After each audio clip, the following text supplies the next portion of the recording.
Pro Group Management. Workers' comp that works for you.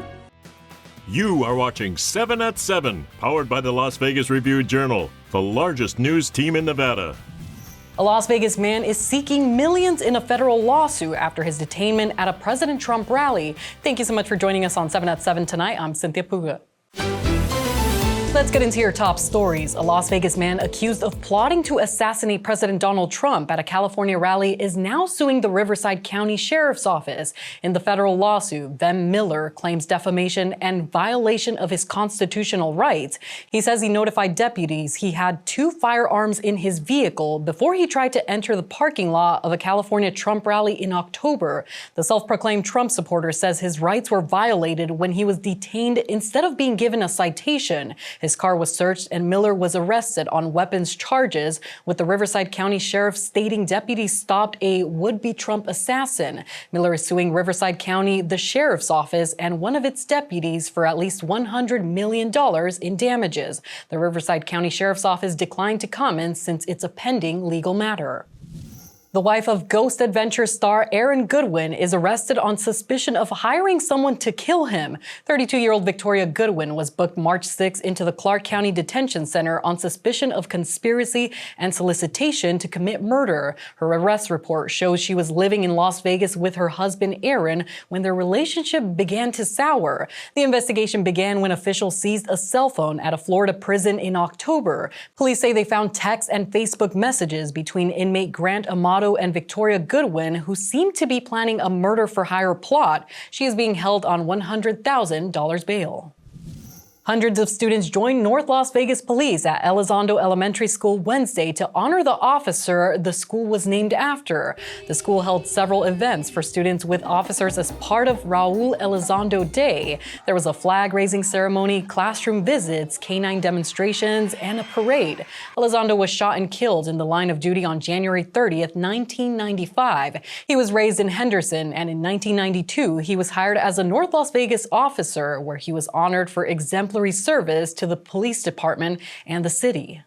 Let's move on to your weather, sponsored by Star Nursery, your garden's partner for every bloomin' thing.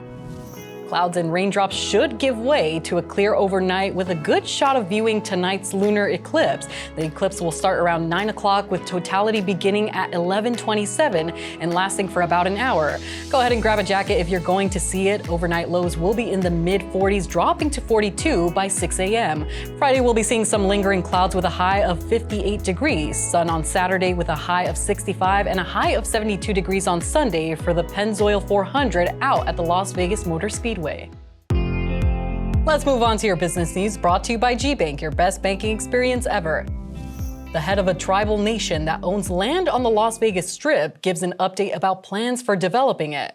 Mark Fox, chairman of the 3 affiliated tribes of the Fort Berthold Indian Reservation, says they're interested in catering to pro sports teams with a possible new arena. The tribes paid $115 million for 23 acres across from the Luxor, including the Route 91 Harvest Festival site and the former White Sands Motel. Clark County Records shows plans for a hotel casino with a convention center and theater on the tribe's property.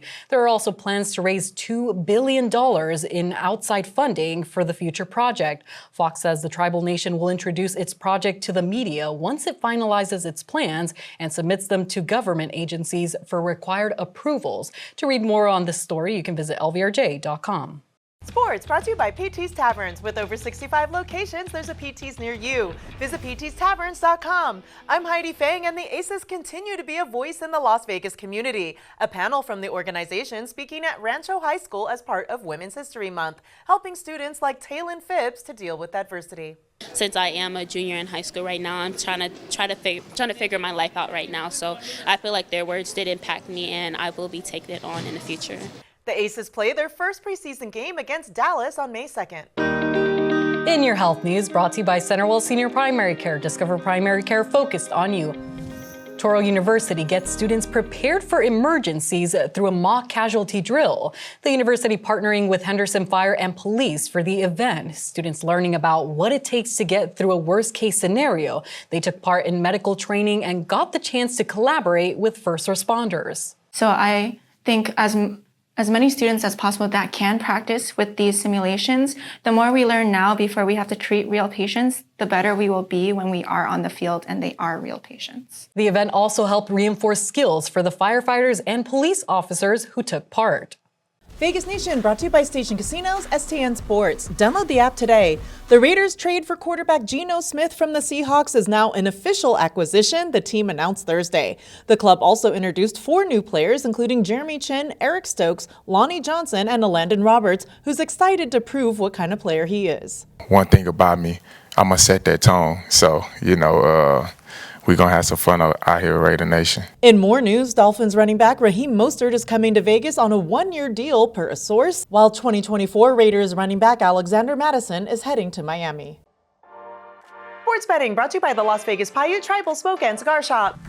The Mountain West Tournament quarterfinals continue at the Thomas & Mack Center tonight, and the Runnin' Rebels will face number 3 Utah State with an 8:30 p.m. tip-off. UNLV are 8-point underdogs and plus 315 on the money line on Station Casinos STN app, and the total for the matchup is 141. Bettors can also wager on alternate point spreads on the app and the totals. For example, taking the Aggies as 9-point favorites is available at plus 101, and taking the total going over 142 is listed at minus 102. In your lifestyle news, a former supper club at the Cosmopolitan is returning for 3 weekends. Rose Rabbit Lie, known for its caviar tacos and tableside tap dancers, closed in 2021 after a 7-year run. Now it's coming back as a pop-up at the Chandelier Bar, celebrating the flavors, energy, and theatrics of the original. It'll run from 8 p.m. to 11 p.m. Fridays and Saturdays for 3 weekends beginning April 11th and 12th. For reservations, you can visit cosmopolitanlasvegas.com. Now for entertainment, sponsored by Arizona Charlie's has live entertainment every weekend at both locations. Go to ArizonaCharlies.com to see who's playing.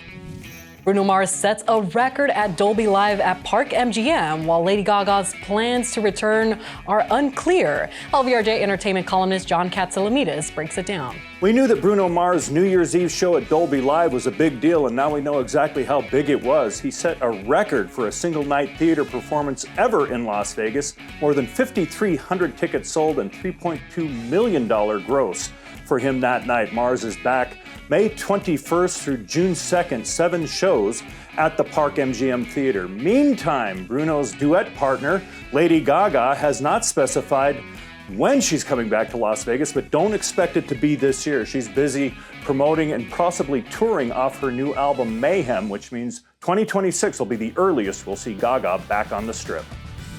That's been your 7 at 7 p.m. news update. You can watch 7 at 7 twice a day, Monday through Friday, and search Review Journal to follow us on your favorite streaming platforms. We'll see you tomorrow morning for more 7 at 7.